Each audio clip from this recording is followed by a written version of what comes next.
জামায়াতকে স্বাধীনতা বিরোধী ও চরমনাইকে ফ্যাসিবাদের সহযোগী উল্লেখ করে যা বললেন দুদু।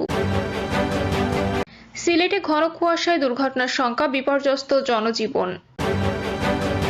উপদেষ্টারা রাজনীতি করলে সরকার থেকে বের হয়েই করবেন, বললেন আসিফ মাহমুদ। ইসি মাসুদ জানালেন ডিসেম্বর অথবা জানুয়ারিতে জাতীয় নির্বাচন। এবং সর্বশেষ জানাবো, টিউলিপকে বাংলাদেশে প্রত্যর্পণে চাপ বাড়ছে। শুনছিলেন সংবাদ শিরোনাম, এবারে বিস্তারিত। জামায়াতকে স্বাধীনতা বিরোধী ও চরমনাইকে ফ্যাসিবাদের সহযোগী উল্লেখ করে যা বললেন দুদু।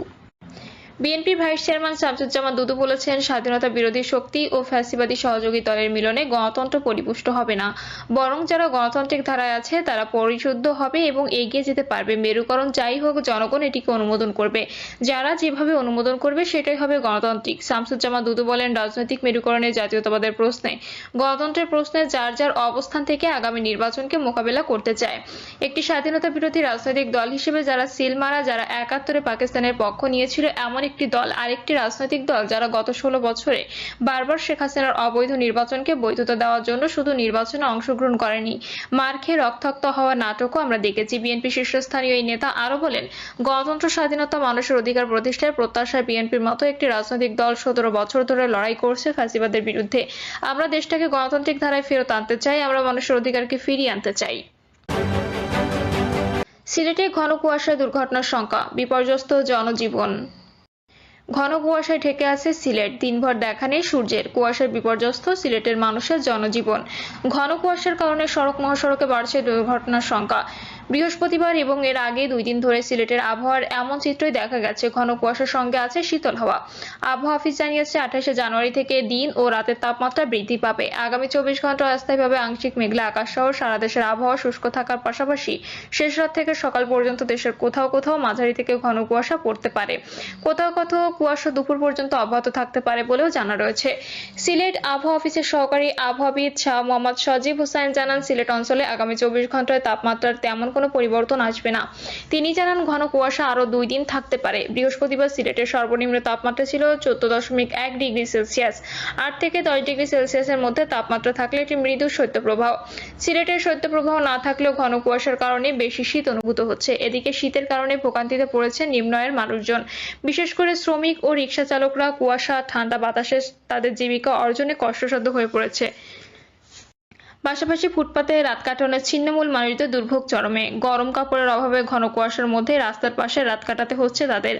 অপরদিকে ঘন কুয়াশার কারণে বাড়ছে দুর্ঘটনার সংখ্যা। গত বুধবার গভীর রাতে প্রচণ্ড কুয়াশার ফলে নগরীর চৌকিদিঘিতে সড়ক দুর্ঘটনা ঘটে। এতে সিএনজি অটোরিকশা চাপায় ২ শ্রমিকের মৃত্যু হয়। দ্রুত গতিতে আসা সিএনজি অটোরিকশাটি ঘন কুয়াশার কারণে কর্মরত শ্রমিকদের উপর উঠে গেলে এ দুর্ঘটনা ঘটে। উপদেষ্টারা রাজনীতি করলে সরকার থেকে বের হয়ে করবেন, বললেন আসিফ মাহমুদ। স্থানীয় সরকার, যুব ও ক্রীড়া উপদেষ্টা আসিফ মাহমুদ সজীব ভুঁইয়া বলেছেন, উপদেষ্টাদের কেউ রাজনীতি করলে সরকার থেকে বের হয়েই করবেন। উপদেষ্টা তার ফেসবুক পোস্টে লেখেন, সরকারের থেকে রাজনৈতিক দলের সঙ্গে কোনো প্রকার সংশ্লিষ্টতার বিরুদ্ধে আমরাও উপদেষ্টাদের কেউ রাজনীতি করলে সরকার থেকে বের হয়ে করবেন। তিনি লেখেন, একই সঙ্গে রাজনৈতিক দলেরও সরকারের কাজে হস্তক্ষেপ করা অনুচিত। বিভিন্ন সরকারি অথবা সাংবিধানিক গুরুত্বপূর্ণ পদে নিয়োগের তদবির অথবা চাপ প্রয়োগ করা উচিত।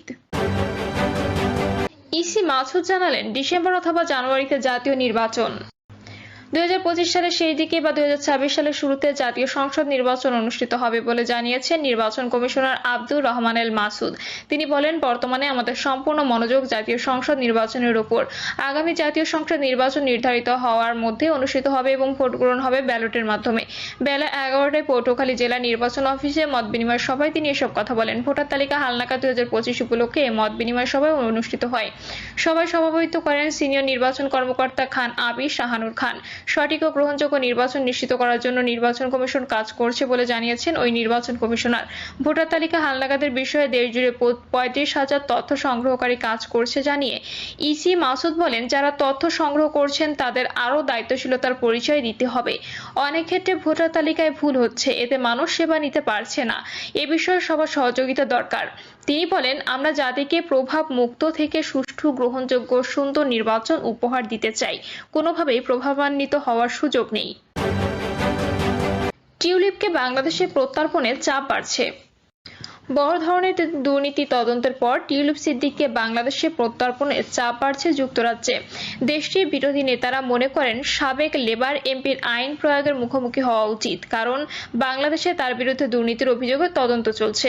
ডেইলি মেইলের এক প্রতিবেদনে বাংলাদেশি রাজনীতিক ববি হাজ্জাজের বরাত দিয়ে বলা হয়েছে, তিনি বাংলাদেশ সরকার ও দুদকের কাছে যুক্তরাজ্য থেকে টিউলিপ সিদ্দিককে দেশে ফিরিয়ে আনার দাবি জানিয়েছেন। টিউলিপ বর্তমানে তার খালা শেখ হাসিনার সঙ্গে তার যোগসূত্রের জন্য তদন্তাধীন, যিনি আগস্টে দুর্নীতি ও নিষ্ঠুরতার অভিযোগের মধ্যে বাংলাদেশ প্রধানমন্ত্রীর পদ থেকে পদচ্যুত হন এবং ভারতে পালিয়ে যান।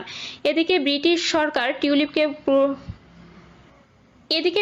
সরকার টিউলিপকে প্রত্যর্পণ আদেশ মেনে চলার জন্য অনুরোধ করবে কিনা জানতে চাইলে ব্রিটিশ প্রধানমন্ত্রী কিয়ার স্টারমারের মুখপাত্র গুইডো ফক্সকে রাজনৈতিক ব্লগার পল স্টেইনস দ্বারা প্রকাশিত একটি ডানপন্থী রাজনৈতিক ওয়েবসাইট বলেন, তারা কল্পনাপ্রসূত কিছু বলবেন না।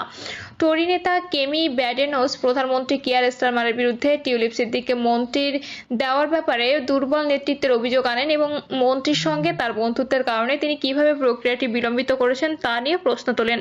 টিউলিপকে নিয়ে ব্রিটিশ রাজনৈতিক অঙ্গনে করা সমালোচনা ও মিডিয়াগুলোর ধারাবাহিক প্রতিবেদন প্রকাশের এক পর্যায়ে টিউলিপ দায়িত্ব থেকে সরে দাঁড়ান। কেমি ব্যাডেনোস বলেন, সপ্তাহান্তে এটা স্পষ্ট হয়ে যায় যে টিউলিপ দুর্নীতি দমন মন্ত্রীর পদে সম্পূর্ণরূপে অযোগ্য। তবুও কিয়ার স্টারমার তার ঘনিষ্ঠ বন্ধুকে রক্ষা করার জন্য দ্বিধাগ্রস্ত এবং বিলম্ব করেছেন। এখনো যখন বাংলাদেশ টিউলিপ সিদ্দিকের বিরুদ্ধে ফৌজদারি মামলা দায়ের করেছে, তিনি তার অনিবার্য পদত্যাগের দুঃখ প্রকাশ করেছেন। কিয়ার স্টারমারের এ ধরনের কার্যকলাপকে কেমি একজন দুর্বল প্রধানমন্ত্রীর দুর্বল নেতৃত্ব বলে অভিহিত করেন। ব্রিটিশ ইনস্টিটিউট ফর গভর্নমেন্ট এসব বিষয় পর্যবেক্ষণ করে বলেছেন, এই বিরোধ মোকাবিলায় দেখা গেছে যে লেবার এখনো সরকারের তদন্ত অভ্যস্ত নয়। নীতিশাস্ত্র এবং সহায়তার ক্ষেত্রে গত সরকারের ব্যর্থতার জন্য এত দ্রুত সমালোচনা করার পর স্টারমার এবং তার দলকে দেখাতে হবে যে তারা ক্ষমতায় আসার পর যে মানদণ্ড বজায় রাখার প্রতিশ্রুতি দিয়েছিলেন তা পূরণের গুরুত্ব তারা সত্যিই বোঝে না।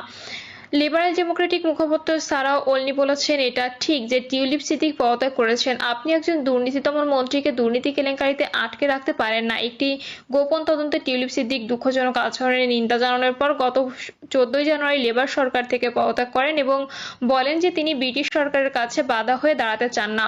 2013 সালে রাশিয়ার সঙ্গে বাংলাদেশের একটি পারমাণবিক বিদ্যুৎ কেন্দ্রের জন্য একটি চুক্তিতে দালালির সঙ্গে জড়িত থাকার অভিযোগ রয়েছে, যেখানে কোটি কোটি টাকা আত্মসাৎ করা হয়েছে বলে জানা গেছে। এমপি থাকাকালীন তার পরিবারের সদস্যদের অবৈধভাবে জমি বরাদ্দের ঘটনার দ্বিতীয় তদন্তে মিসেস সিদ্দিকের নামও এসেছে। সব দাবির পর বাংলাদেশ জাতীয়তাবাদী গণতান্ত্রিক আন্দোলনের প্রতিষ্ঠাতা ও চেয়ারম্যান ববি হাজ্জাজ তাকে আইন প্রয়োগকারী সংস্থার মুখোমুখি করার জন্য বাংলাদেশে প্রত্যর্পণের দাবি জানান। হাজ্জাজ গুইডো ফক্সকে বলেন, টিউলিপে যুক্তরাজ্য এবং বাংলাদেশ উভয়